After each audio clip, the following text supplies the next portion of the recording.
Not finished yet. I have a couple of comments and to tie in with what Rick was talking about.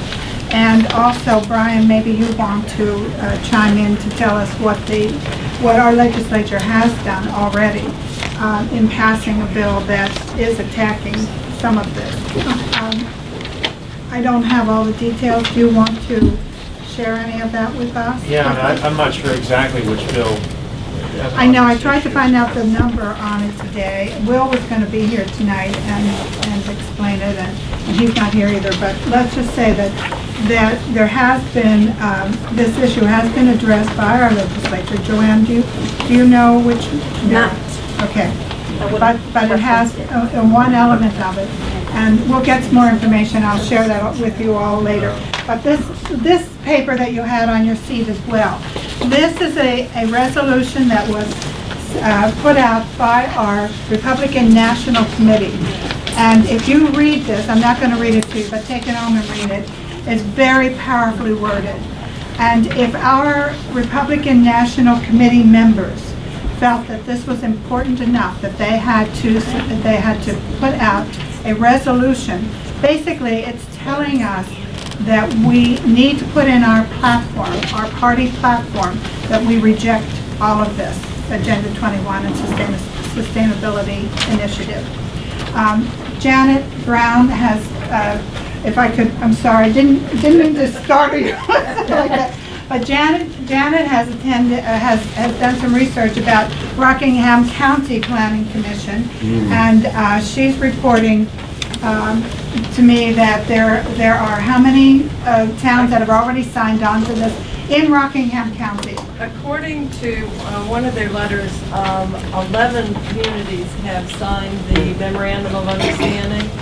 But the thing that I'm interested in is that can you all hear, Jen? Yeah, stand up, yeah. please. Another list I have, there are 27 towns in Rockingham County, I believe, and they had listed 17 that had signed or had some letter of support, which was the first stage. And then the second stage, they have on this list committed to sign the MOU. And Wyndham is one of those, but Diane said she didn't believe Wyndham had signed. It's not signed. It's not signed yet. Okay. But our Board of Selectmen voted 3-2 to sign it. Okay. After 10 hours of testimony. Okay. Right. The towns that were listed as committed to sign were Atkinson, Exeter, Fremont, Hampton, Northampton, Plaistow, Portsmouth, and Salem. On another list, they indicated 11 towns, but I only have this little older list that has an eye on it. If anybody's interested, for curiosity's sake, I'll pass this around. These are all the towns in the country that have already signed on to this. This is a steamroller that's going across our country. And, you know, I first heard about this a couple of years ago. Thank you, Janet, by the way. I first heard about this, and I just, okay, that's way out there. That's really scary. That's extreme. You know, and I tried to put it out of my head, as I'm sure other people did.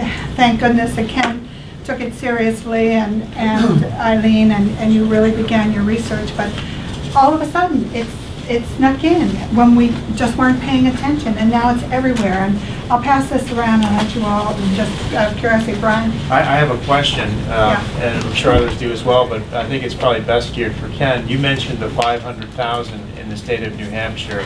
Maybe you could just remind us what the significance of that is as we hear the list. The list that is 50%. And the second question too, just give them both to you and you can figure out how to answer them, is you mentioned also the difficulty in getting out of these compacts or these agreements, and I think you referenced something about the HUD, you know, either coming after them with litigation but I wasn't clear what for continuing on or for getting out of the agreement. What would be that lawsuit? Any way you could answer either of those? We've been told we can get out anytime we want. Right. We've been told other things that I know are factually incorrect, so I don't put any faith in that. The only thing that I could find in all the legally binding documents, HUD's words, was that the agreement could be signed in writing by both parties. So if we are to get out of this, as Windham, who's about to sign on to this. And it's not dead. We are not going to sleep on this. I believe that HUD will have to agree to let us get out. I don't know that for a fact. The threatened lawsuit in Arizona was because the town that wanted to get out wanted to use the plans that they helped produce. And the HUD representative said, no, you can't do that. HUD, they didn't say they would sue him, they threatened a potential lawsuit. So those were the words. I just want to make one clarification with something that Diane said. This references Agenda 21, okay? Now, if you talk to people about Agenda 21, if we pass legislation that prohibits Agenda 21 or ICLEI, which is an NGO that's associated with the United Nations, we will not be stopping this. Sustainable Communities Initiative is a federal program. With HUD, DOT, and the EPA, they're the same agendas, but one's our federal government.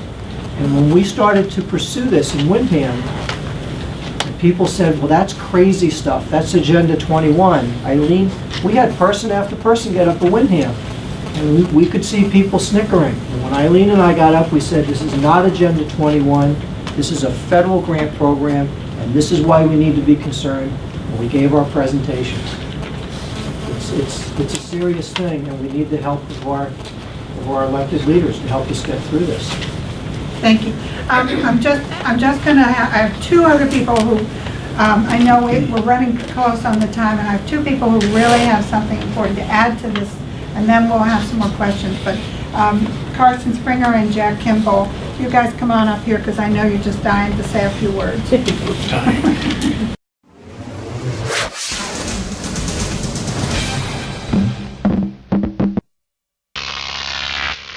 Croc TV.